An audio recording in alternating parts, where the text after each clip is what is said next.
I will be here longer than Billy Napier. I can promise that. I've got a long-term deal. Marky Mark. You were right when you said that you don't give a What's going on, guys? Welcome back to the channel, Hightop Sports here. My name is Sheldon. We're going to put an absolute banger together for you guys. Make sure you guys like and subscribe. Let's get into it.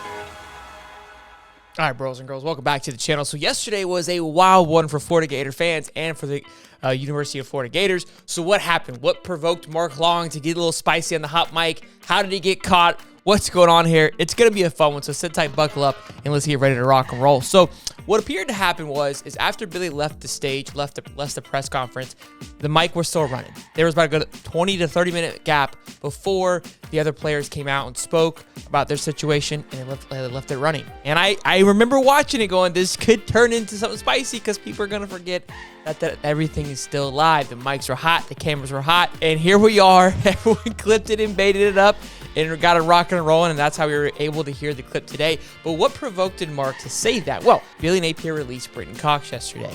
That obviously set a absolute just tear through the University of Florida and for Gator Nation because he was one of the top defensive players on the team. Well, during the interview, Mark Long kept coming back and kept probing about the Brenton Cox situation, what happened, how is it going to impact the team, is this a last resort, etc., etc. And I think they could realize that Billy was getting a little frustrated. Billy kept his cool for the most part, but Mark, in a sense, was doing his job by asking the provoking questions. He kept probing, trying to get something out of Billy. Billy was not taking the bait. So it looks like after the fact, the journalists are probably chit-chatting, hanging out with the boys. One of them probably go, yo, what the hell is wrong with you? You can't do something stupid like that. And then that's when Mark Long decided to pop off and say this. I don't give a fuck. I will be here longer than Billy Napier. I can promise that. I've got a long-term deal. Now, Mark Long does not necessarily work for the University of Florida. He works for AP Press in Gainesville, Florida. So he's not directly related to Gainesville. So now there's a lot of talk of what's going to happen to Mark Long. Should they kick him out of the room? Should he not be welcome back? What's going to happen? Is he going to lose his passes, his job, etc., etc., etc.? And that's what we're going to break down. I feel there's two parties here, right? If his company decides not to allow him back in there, that's one thing. That is what it is. Nobody has any control over it. That would be the best case scenario. That way Billy and the Gators don't have to get their hands dirty and have to make a hard decision. But if they don't get their hands involved, which I don't think they will, because typically, bad press is good press. And these people are in the press. They understand how this stuff works. And I wouldn't be surprised if they just kind of let it work its course and figure its way out. If you're Billy, what do? Put yourself in Coach Billy's seat. Do you allow him back in? Or do you go, no, I don't want him? My opinions, my thought, and you guys let me know down in the comments what you think what you would do or should do is let him back in. Let him back in and just play the game, right? And that's kind of ironic coming from me if you know me personally, but I feel like if you allow him to come back in and you keep your enemies closer, right? So you allow him to come in, still ask you questions. Maybe you give him a few cold shoulders. Maybe you respond back in a little bit of a petty, sarcastic way to remind him. But now you got somebody who's going to be, in my opinion, probably a little more gun shy and more afraid to ask tough questions. So you might win somebody over and the press over by keeping him there. It's not fun right now for Billy Napier and the boys. It's been a rough start going, which it's not really, but Gator Nation is sometimes impossible to deal with.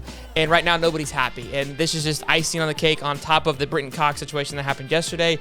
It all went viral. It was absolutely an insane asylum, but in all the wrong places for the Florida Gators. So it'll be fun to see how this unfolds, what will end up happening to Mark Long, if anything is to happen to him. The Twitter sphere was wild yesterday with the tweets that were going back and forth on should he have done this? Was he okay? Was he in the wrong? Who cares if he said this? That's his job. And here's my point to that. I don't mind him having an opinion. I don't mind him saying how he feels. But write about it. You were saying that under your breath and you got caught, which makes it look worse. If you were saying it to his face or you wrote an article about it expressing your frustrations, first of all, probably wouldn't have left the press because you wouldn't have sent that out. He knows that, we know that, you all know that, right? So that's kind of the part of, look, I agree, you want somebody in that's going to be critical of you, that's going to question you, that's going to push you, that's going to, drive the news. That's what they're there for. But there's got to be a line, you got to be respectable, and I think that's where he crossed it a little bit. But it's something that we'll keep a pulse on, we'll keep an eye on. It was fun to watch yesterday and all of it break down.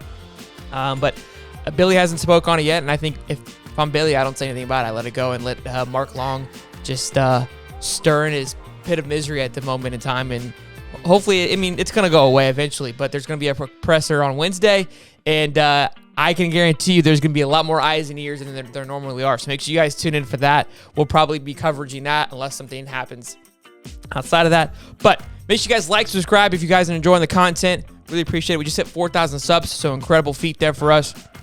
Let's keep the train rolling. We'll see you guys Wednesday live at 8:35. Be there.